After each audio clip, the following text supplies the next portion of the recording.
एक हाथ में तलवार और दूसरे हाथ में अपना ही कटा हुआ सिर। ये है माँ छिन्नमस्ता, जिन्होंने एक झटके में अपनी ही गर्दन काट दी और अपने ही कटे हुए सिर से अपना ही खून पीने लगी। लेकिन इस भयानक रूप के पीछे दो गहरे रहस्य छिपे हैं। झारखंड के रजरप्पा में, जहाँ दामोदर और भैरवी नदी का संगम होता है, ये दुनिया के सबसे जागृत शक्तिपीठों में से एक है। पौराणिक कथाओं के अनुसार जब माता सती ने हवन कुंड में अपने प्राण त्यागे थे, तब भगवान विष्णु ने अपने सुदर्शन चक्र से उनके शरीर के 51 टुकड़े किए थे। माना जाता है कि माता सती का मस्तक यानी सिर इसी पावन धरती पर कटकर गिरा था। इसीलिए इस जगह का नाम परा छिन्नमस्ता यानी जहाँ मस्तक गिरा हो। लेकिन मंदिर में आप देवी का जो यह उग्र रूप देखते हैं, यह कहानी माता पार्वती की है। कहा जाता है कि एक बार माँ भवानी अपनी 2 सखियों के साथ मंदाकिनी नदी में स्नान कर रही थी। तभी उनकी सखियों को इतनी जोर की भूख लगी कि उनका शरीर काला पड़ने लगा। वो तड़पने लगी और माँ से भोजन मांगने लगी। उस समय वहाँ भोजन का कोई उपाय नहीं था।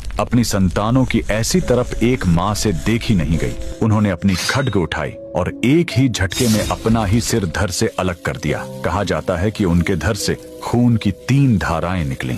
2 धाराएं उनकी सखियों के मुंह में गईं और तीसरी धारा स्वयं देवी के कटे हुए मुख में जाने लगी। इस तरह उस माँ ने अपना खून पिलाकर अपनी भूखी संतानों की जान बचाई। अब जरा उनके चरणों की ओर देखिए। वो एक खिले हुए कमल के ऊपर खड़ी है और उनके पैरों के नीचे स्वयं कामदेव और उनकी पत्नी रति लेटे हुए हैं। यह दर्शाता है कि माँ छिन्नमस्ता ने काम, वासना और मृत्यु तीनों को अपने पैरों तले दबा रखा है, यानी वो देवी जो इस संसार के मोह और इच्छाओं से परे है। कमेंट में लिखें जय माता रानी।